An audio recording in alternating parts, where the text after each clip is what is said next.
Motion denied, but that's just the noise. The fact of the matter is his trial team has won a number of points in this case. The indictments, there's been 3 indictments, and each time the allegations against Durk have thinned out. Some of the evidence that they wanted to use has actually been withdrawn so that the judge didn't have to exclude it. I'm going to take you through it piece by piece. I'll leave the best parts for the end. First, when they charged Durk, the main allegation about him rapping in his lyrics was this lyric about him going, told me they got an ad. I seen your son on the news screaming, no, no. Okay, that lyric, if you play that lyric, then you play the video of Quando next to the murdered victim, no, no, you would have won major points with a jury. That lyric's not in the indictment anymore because Finling showed that those lyrics were written well before the murder. Couple more points. When they bought this case, they said the conspiracy started in August 2022. That's when Durk arranged to get these rentals, these flights. That's when arrangements for the bounty. Then they switched that and they said, actually, the conspiracy started back when Vaughn died in November 2020. And they had to do that because they needed to bring in more lyrics. They needed to bring in Instagram comments and the podcast comments to build that whole story because it wasn't enough to just show him paying shooters and show him renting cars. Maybe they're not going to be able to show all that. Let's extend it back. Let's give the jury a bigger story. They withdrew evidence of a 2022 incident in Chicago, which appears to have been them wanting to show that, hey, look, another time in Chicago back in 2022, he paid for people to go do violence. Well, they took that off the table and they said, hey, we're not going to talk about any of that. And here's the big one. When they charged Durk, they said in the indictment about the bounty that at the direction of defendant Durk Banks, defendant Wilson, that's OTF Didi, would pay the bounty or monetary reward to the shooters. That's gone. We know OTF Didi Wilson is going to trial. So their main allegation on the bounty that Durk told Didi to shooters is gone, and they're pivoting to another way to prove the bounty. What did they pivot to? They say the consideration, the thing Durk promised for the murder, was lucrative music opportunities with OTF, putting people in videos. That's their theory of the bounty payment. That is where you make your defense. The murder for hire statute requires quid pro quo. The murder has to be committed in exchange for something of economic value, not an after-the-fact gift, not something that you would have just happened anyway, not something you do normally as part of your business, an actual contract. Okay, and if all the government can do is point out that the shooters were in the music videos after the fact, a jury has a real question to answer about that was a murder contract or just some other part of a relationship between a lot of people who were connected in a lot of ways. Frustrated with the way you currently file your taxes? What if you could track your tax expert's progress and get your best tax outcome? Switch to TurboTax.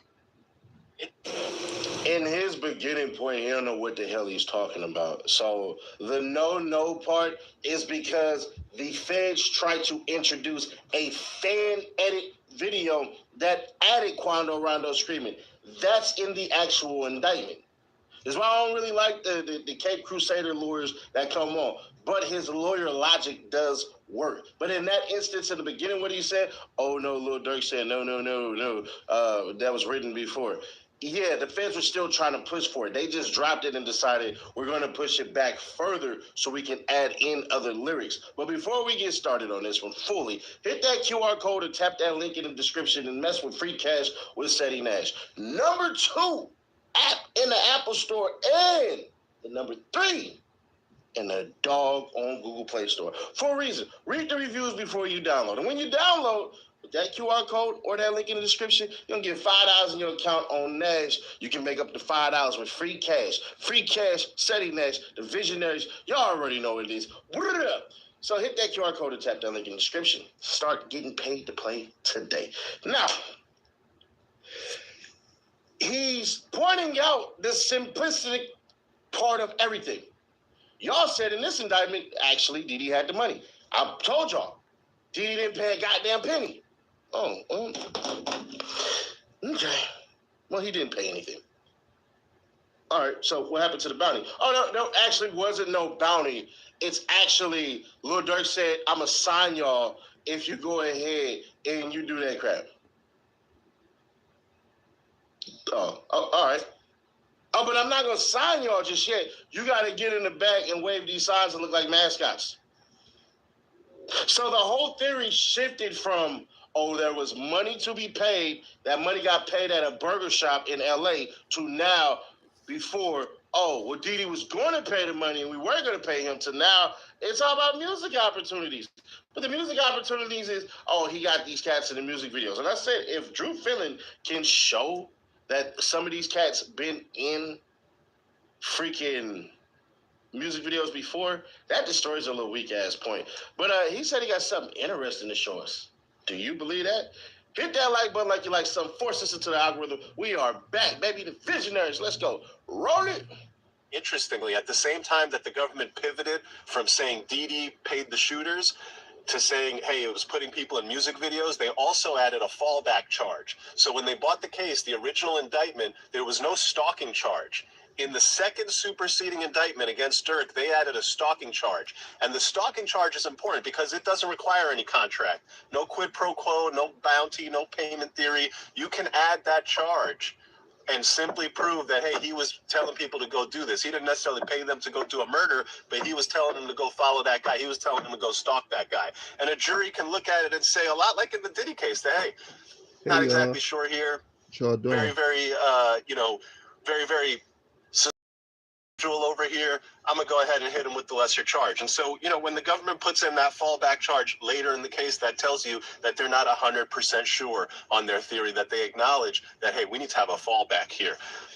Keep an eye out for a couple things. One, the motion for an anonymous jury is still hanging out there. That means the jurors go in there and their identities and names and addresses are not revealed. If that motion gets granted, it's going to change the complexion of this case significantly, because if you're a juror and you go in there and the judge tells you, hey, we're going to keep everything confidential and your identity secret because this is a dangerous case, well, you might rule a certain way based on hearing that information. The other thing to keep an eye out for, not all of the lyrics have been ruled on. A lot of the lyrics, especially those lyrics that have to do with bounties, the judge said, hey, when we get to closer to trial and I see how the government is going to try to prove a bounty, that's when I'll decide whether these lyrics about bounties are relevant.